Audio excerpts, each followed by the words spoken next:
আমার বাবা বিদেশে থাকতো। আমার মা থাকতো বাংলাদেশে। বাবা বিদেশ থাকা অবস্থায় আমার জন্ম হয়। আমার বয়স যখন 9 বছর তখন আমার বাবা আমাকে আমার আম্মুর কাছ থেকে হাতে পায়ে ধরে বাবার বাসায় নিয়ে গেল। আমি জানতাম না আমার সাথে এমনটা হবে। আমিও বাবার সাথে চলে গেলাম বাবার বাসায়। কিন্তু আমার বাবা আর এক বিদেশি আঙ্কেল দুজনে মিলে আমার সাথে। তাহলে পুরো ঘটনাটি বলি। আজ ঝুমুরের গায়ে হলুদ। গায়ে হলুদ হয় কিনা তা নিয়ে সবাই শঙ্কিত ছিল, কারণ ঝুমুরের আব্বা একটু ধার্মিক ধরনের। সবার জোড়াজুড়িতে উনার অনুমতি পাওয়া গেল, তাও আবার ছোট্ট পরিসরে করতে হবে, বাসার ছাদের উপরে। বরের নাম সোহেল, প্রবাসী, ব্যবসায়ী, রেস্টুরেন্ট ব্যবসা, পারিবারিক সূত্রে। খুব ছোটবেলায় সোহেল মা বাবার সাথে বিদেশে চলে গিয়েছিল। ঝুমুর আর সোহেলের বিয়ে ও বৌভাত সুসম্পন্ন হলো। বিয়ে ঠিক 1 মাস পর সোহেল বিদেশে চলে গিয়েছিল। বকে যাওয়া সোহেলের আব্বা ও আম্মা চেয়েছিলেন বাঙালি নারী বিয়ে করে সংসারী হোক সোহেল। বিদেশ যে ঝুমুরকে ফোন করত সোহেল। ল্যান্ডফোনেই কথা হতো, মোবাইল খুব প্রচলন ছিল না।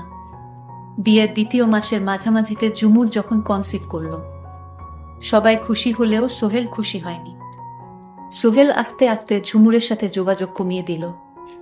আসলে তখন সোহেলের আবার সেই আগের প্রেমিকার সাথে পুনরায় কথা বলায় মেতে উঠেছিল। এদিকে ঝুমুর যখন অস্থির হলো যে আমার পেপারগুলো তৈরি করে পাঠাও, তখন সোহেল ঝুমুরকে বুঝালেন পেপার এখনো তৈরি হয় নাই। পেপার তৈরি হতে আরো দেরি লাগবে, আর 7 মাস হয়ে গেলে প্লেনে উঠতে দিবে না। তোমার এই শরীর নিয়ে এখানে আসার দরকার নাই, বাংলাদেশ করিয়ে তারপরে তুমি বিদেশে এসো। সোহেল এর আব্বা কিছু আঁচ করতে পেলেন। ঝুমুরের সাথে সব সময় ফোনে খোঁজ খবর রাখতেন। এদিকে ওর সময় ঘনিয়ে আসছে, ধীরে ধীরে সোহেল ফোন করে না বললেই চলে। ঝুমুরই সোহেলকে সব সময় ফোন করে যোগাযোগ রাখে। এদিকে 9 মাসের মাথায় বাচ্চা জন্ম নিল। সোহেল এর আব্বা ক্লিনিক বিল, আকিকা ও অন্যান্য খরচ বাদে মোটা অঙ্কের টাকা পাঠালেন। বাচ্চার নাম রাখা হলো নেহা। নেহার বয়স যখন 4 মাস, তখন সোহেলের আব্বার চাপের মুখে পেপারগুলো দেশে পাঠাতে বাধ্য হলো সোহেল। একাই গেল বিদেশে ঝুমুর আর নেহা। প্রথমেই ধাক্কা খেল, সোহেল এয়ারপোর্টে এলো না। ঝুমুর মনে মনে প্রচণ্ড শকর। জিজ্ঞেস করলেন, সোহেল এলো না কেন? সোহেলের আম্মা বলল, সোহেল খুব ব্যস্ত, তাই আসতে পারে নাই। এয়ারপোর্ট আর দেখার আগ্রহ রইল না ঝুমুর। শ্বশুর শাশুড়ির সাথে এয়ারপোর্ট থেকে বাসায় এলো ঝুমুর। সোহেল বাসায় অনেক দেরি করে আসে। ঝুমুরকে দেখে মোটেও খুশি হয় নাই, কিন্তু নিজের মেয়েটাকে নেহাকে কোলে নিয়ে মাই বেবি বলে কেঁদেছিল। বাবার কোলে উঠে হেসে দিল নেহা। প্রথম হাসিটা দেখে মনে সত্যিই মায়া জন্মালো সোহেলের। 2-3 দিন নাকি সোহেল বাসা থেকে বের হয় নাই নেহার জন্য। সোহেল এর আব্বা ঝুমুরকে বলে, দেখো সোহেল সম্পূর্ণরূপে বদলে গিয়েছে নেহার জন্য। সোহেল নেহার জন্য পুতুল, খেলনা, জামা, অনেক কিছু গিফট কিনে আন এবং খুব ভালো আচরণ করতে লাগলো, যাকে বলে পুরোপুরি চেঞ্জ। আসল ঘটনা শুরু এখান থেকেই। মনে মনে খারাপ ফন্দি এঁকেছে সোহেল। ঝুমুর কিছুতেই বুঝতে পারে নাই, খুব বেশি সরল মনেই সোহেলকে বিশ্বাস করেছিল। বিদেশে যাওয়ার 2 মাস পর একদিন সোহেল বলল, ঝুমুরকে আমি বাংলাদেশে যাচ্ছি ব্যবসার কাজে, তুমিও চলো, মাত্র 5 দিনের জন্য। যাওয়া আসা 2 দিন, মাঝখানে 3 দিন। নেহাকে নেওয়ার দরকার নেই, কষ্ট হবে।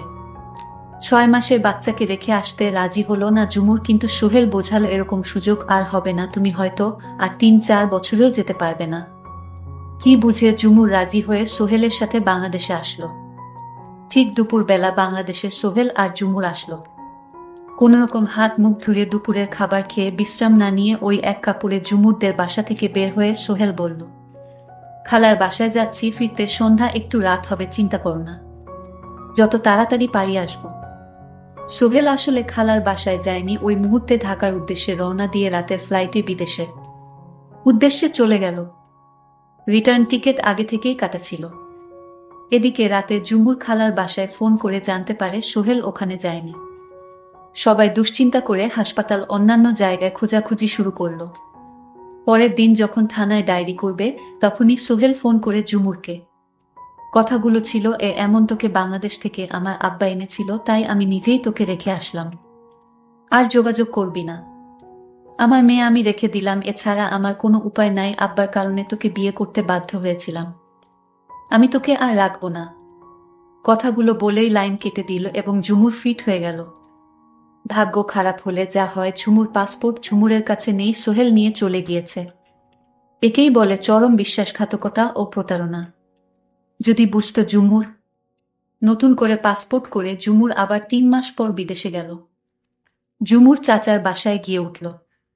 ঝুমুর কোর্ট এর আশ্রয় নিয়ে নেহাকে ফেরত পেল। তখন সোহেল আবার ঝুমুরের সাথে সংসার করতে চাইল। ঝুমুর ও রাজি হল, কিন্তু ঝুমুর চাচা ও আব্বা কেউ রাজি হলেন না। ঝুমুরই সোহেলকে ডিভোর্স দিল। এদিকে কোর্টের সিদ্ধান্ত অনুযায়ী নেহাকে সোহেল মাসে 2-3 দিনের জন্য নিয়ে যেতে পারবে নিজের কাছে, এবং প্রতি মাসে সোহেল নেহাকে নিজের কাছে নিয়ে রাখে। নেহার বয়স যখন 1 বছর তখন ঝুমুরের আবার বিয়ে হয়, বাংলাদেশ থেকে আসা আপন চাচাতো ভাইয়ের সাথেই। সোহেলের মনে মনে এটাই চিন্তা ছিল, আমি বিদেশি থাকি। সোহেল কিছুতেই এই বিষয়টা মেনে নিতে পারল না। ঝুমুর পরবর্তী বিয়ের জীবন বেশ সুখেই আছে। 1 ছেলে ও আরও 1 মেয়ে হয়েছে ঝুমুরের। সোহেল যে মেয়েটার সাথে সম্পর্ক ছিল তার সাথে বিয়ের পর সেখানে ডিভোর্স হয়। পরবর্তীতে সোহেল আবার বিয়ে করে বর্তমানে সংসারী। নেহা মূলত ঝুমুর কাছেই থাকে, আবার সোহেলের সাথে নেহার যাতায়াত ও যোগাযোগ আছে, একদম নিখাত বাবা ও মেয়ের সম্পর্ক। নেহা এখন অনেকটা বুঝে। নেহা মাঝে মাঝেই একা একা মন খারাপ করে। মা আছে, পাপাও আছে, কিন্তু আমি, মা আর পাপা একসাথে নেই। এভাবেই চলতে থাকে জীবন। আর ভাবে জীবনটা কেন এমন হলো। নেহার বয়স যখন 9 বছর তখন নেহা বুঝতে পারে যে আমার বাবা আমার মাকে ছেড়ে অন্য আরেকজনকে বিয়ে করে। তাই বাবার প্রতি একটা ঘৃণার জন্ম নিল নেহার। একদিন আকুতি মিনতি করল সোহেল তার মেয়েকে তার বাসায় নেওয়ার জন্য, কিন্তু ঝুমুর দেয়নি। তখন সোহেল বলল, মেয়ে তোমার একা না, আমারও মেয়ের প্রতি অধিকার আছে। ওর শরীরে আমার রক্ত আছে। প্লিজ আমার মেয়েকে আমার বাসায় একদিনের জন্য দাও। ঝুমুর বলল, হঠাৎ আপনার মেয়ের প্রতি এমন সহানুভূতি দেখাচ্ছেন কেন? শুধু একদিনের জন্য নেহাকে আমার কাছে দাও। নেহা দেখতে মাশাল্লাহ অনেক সুন্দরী হয়েছে, এবার ক্লাস 7-এ পড়ে। ঝুমুর, তুমি আমার মেয়েকে একবার দাও আমার বাসায়, আমি একদিন রেখে আবার দিয়ে দিব। তখন ঝুমুর কোনো উপায় না পেয়ে বলল, ঠিক আছে, একদিনের বেশি, কিন্তু আমার মেয়ে তোমার বাসায় থাকতে পারবে না। ঠিক আছে ঝুমুর, তোমাকে অনেক ধন্যবাদ রাজি হওয়ার জন্য। মা, নেহা চলো বাবার সাথে বাবার বাসায়। নেহা বলল, আমি তোমাকে ভালোবাসি না বাবা, কারণ আমার মাকে তুমি অনেক কষ্ট দিয়েছ। আরে না মা, আমি তোমার মাকে কষ্ট দেয়নি। তুমি জানো না মাম্মি, তোমার মা আমাকে উল্টো কষ্ট দিয়েছে। আজ থাক মাম্মি এসব কথা, তোমাকে আজ সারাদিন নিয়ে ঘুরব। অনেক সুন্দর জায়গায় নিয়ে যাব যেখানে তুমি কোনোদিন যাওনি, দেখনি। সত্যি বাবা, তুমি আমায় এরকম সুন্দর সুন্দর জায়গায় নিয়ে যাবে? আমি যাব বাবা, তুমি আমাকে নিয়ে যাও। ঠিক আছে মা, আজ রাত আমার বাসায় থেকে কাল তোমাকে ঘুরতে নিয়ে যাব। এদিকে বাবার মনে অন্য চিন্তা ঘুরপাক খাচ্ছিল। নেহাকে কি করা যায়? আমার স্ত্রী আমার প্রতি যে অত্যাচার করেছে, আমাকে যেভাবে ঠকিয়েছে, এর একটা কিছু করব যেন আমার স্ত্রী বুঝতে পারে আমি কতটা ভয়ঙ্কর হতে পারি। আমার স্ত্রী আমাকে যেভাবে ঠকিয়েছে। বাবা মনে মনে কি ভাবছো, আমাকে ঘুরতে নিয়ে যাবে না? যাব মা, এই তো বাড়ির কাছাকাছি এসে গেছি। তারপর বাসায় নেহাকে নিয়ে রাতে মাংস সবজি কিচেন দিয়ে খেয়ে নিলাম। মাম্মি, তুমি এখন ঘুমিয়ে পড়ো পাশের রুমে, এটা তোমার জন্যই করেছি। তুমি ঘুমাও মা, সকালে তোমাকে নিয়ে ঘুরতে যাব। নেহা খুশি হয়ে ঘুমিয়ে পড়ল। সকাল হলো, নেহা বলল, বাবা ঘুরতে যাবে না? যাব মা, তুমি সেজে গুজে নিজেকে তৈরি করো। তারপর আমি বাবার কথা মত নিজেকে তৈরি করে নিলাম। তারপর বাবার সাথে ঘুরতে বের হওয়ার জন্য রওনা দিলাম। বাবা আমাকে নিয়ে যেতে যেতে পাহাড়ি এলাকায় নিয়ে গেল। পাহাড়ের নিচে সাগর, কি অদ্ভুত সুন্দর দৃশ্য, দেখলে মন জুড়িয়ে যায়। এদিকে নেহার বাবা এক লোকের সাথে ফোনে কথা বলতেছিল অনেকক্ষণ ধরে। বাবা, তুমি কার সাথে কথা বললো? আরে মা, তোমার এক বিদেশি আঙ্কেলের সাথে। সোহেল বলল, কোথায় আছেন আপনারা? আমি আমার মেয়েকে নিয়ে হাজির, আপনার কোথায় চালু আসেন? আমি বান্দরবানে পাহাড়ে আছি। ঠিক আছে, আপনি এখানে থাকে, আমরা আসছি। নেহা বলল, বাবা চলো এখন অন্য কোথাও যাই, এখানে আর ভালো লাগছে না বাবা। আরে মা, তোমার এক বিদেশি আঙ্কেল আসবে তোমায় দেখতে। আমি বলেছি আমার মেয়ে অনেক বড় হয়ে গেছে, তখন তোমার আঙ্কেল তোমায় দেখতে আসছে, তোমার জন্য গিফট নিয়ে আসছে। বাবা সত্যি আমার জন্য গিফট নিয়ে আসছে। এতক্ষণে তখন বিদেশি আঙ্কেল হাজির হলো। তখন সোহেল বলল, এ হচ্ছে আমার মেয়ে নেহা।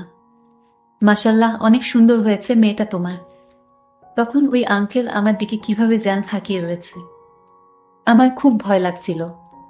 বাবা চলো, আমার গিফট লাগবে না, এখান থেকে চলে যাই। বিদেশি আঙ্কেল, কেন মা? আমিও তো তোমার বাবার মতো, আমাকে ভয় করছো কেন মা? বাবা তুমি এই আঙ্কেলের কাছ থেকে নিয়ে যাও।